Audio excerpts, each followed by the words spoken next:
4 দিনের সরকারি সফরে যুক্তরাজ্য যাচ্ছেন প্রধান উপদেষ্টা ড. মোহাম্মদ ইউনূস। পাচার হওয়া অর্থ ফেরত আনা সহ দ্বিপাক্ষিক বিভিন্ন বিষয়ে আলোচনা করবেন ব্রিটিশ প্রধানমন্ত্রীর সাথে। থাইল্যান্ডে চিকিৎসা শেষে দেশে ফিরেছেন সাবেক রাষ্ট্রপতি আব্দুল হামিদ। রবিবার দিবাগত রাত 1:30টায় থাই এয়ারওয়েজের একটি ফ্লাইটে তিনি ঢাকায় আসেন। সাবেক রাষ্ট্রপতি আব্দুল হামিদের বিরুদ্ধে ওয়ারেন্ট নেই বলেই গ্রেপ্তার করা হয়নি, তদন্ত শেষে প্রমাণিত হলেই গ্রেপ্তার, জানিয়েছেন স্বরাষ্ট্র উপদেষ্টা মোহাম্মদ জাহাঙ্গীর আলম চৌধুরী। এবারের ঈদে নিরাপত্তা ব্যবস্থা ভালো ছিল, দাবি করেছেন স্বরাষ্ট্র উপদেষ্টা মোহাম্মদ জাহাঙ্গীর আলম চৌধুরী। যাত্রাবাড়ী থানা পরিদর্শন শেষে তিনি একথা বলেন। ঈদের তৃতীয় দিনেও রাজধানী ছাড়ছে মানুষ। স্বজনদের সাথে ছুটি কাটাতেই গ্রামে যাচ্ছেন তারা, ফিরতেও শুরু করেছেন অনেকে। প্রধান উপদেষ্টার নির্বাচনের রোডম্যাপ যেন অনিশ্চিত হয়ে না পড়ে সেদিকে লক্ষ্য রাখার তাগিদ দিয়েছেন জামায়াতে ইসলামের আমির ডাক্তার শফিকুর রহমান।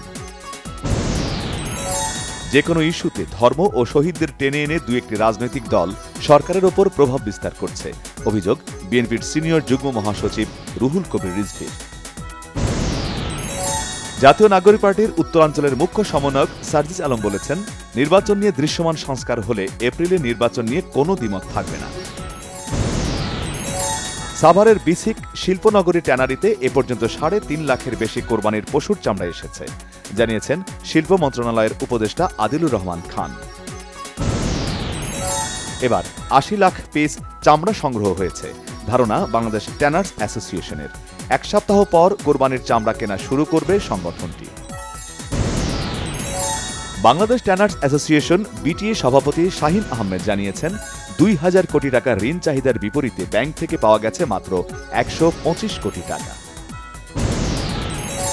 বিভিন্ন দেশে করোনা ভাইরাসের সংক্রমণ বাড়ার পরিপ্রেক্ষিতে চট্টগ্রাম শাহ আমানত আন্তর্জাতিক বিমানবন্দর কর্তৃপক্ষ, ইমিগ্রেশন ও স্বাস্থ্য ডেস্কের নানা উদ্যোগ। খুলনায় রূপসা ব্রিজের পশ্চিম পাশে ট্রাকের ধাক্কায় ইজি বাইক খালে, শিশুসহ নিহত 2, আহত আরও 4 জন। গাজীপুরের কোনাবাড়ির আমবাগ এলাকায় ঝুটের গুদামে অগ্নিকাণ্ডের কারণ ও ক্ষয়ক্ষতির পরিমাণ নিরূপণ করা হচ্ছে, জানিয়েছেন ফায়ার সার্ভিস। উত্তর মালয়েশিয়ার ইস্ট ওয়েস্ট হাইওয়েতে বাস ও মিনি ভ্যানের মুখোমুখি সংঘর্ষে অন্তত 15 শিক্ষার্থী নিহত হয়েছেন, আহত হয়েছেন আরও 31 জন। ফিলিস্তিনিদের জন্য পরিবেশ আন্দোলন কর্মী গ্রেটা থুনবার্গের ত্রাণবাহী জাহাজ ম্যাডলিনকে গাজায় ভিড়তে দেয়নি ইসরায়েল, নিয়ে যাওয়া হয়েছে আশদাদ বন্দরে। এশিয়ান কাপ বাছাইয়ে কাল সিঙ্গাপুরের মুখোমুখি হবে বাংলাদেশ। 55 মাস পর প্রতিযোগিতামূলক ম্যাচ হচ্ছে জাতীয় স্টেডিয়ামে। ম্যাচ শুরু সন্ধ্যা 7টায়। স্পেনের ইউরোপ জয়ের স্বপ্ন গুড়িয়ে দিয়ে নেশনস কাপে চ্যাম্পিয়ন হয়েছে ক্রিশ্চিয়ানো রোনালদোর পর্তুগাল। 40 বছরের দুর্দান্ত পারফরম্যান্সে মাঠ মাতালেন CR7। আরিফিন শুভর ছবি নীলচক্রর পোস্টার নিজের ফেসবুকে শেয়ার করলেন সুপারস্টার সাকিব খান। লিখেছেন, নীলচক্র টিমের জন্য শুভকামনা।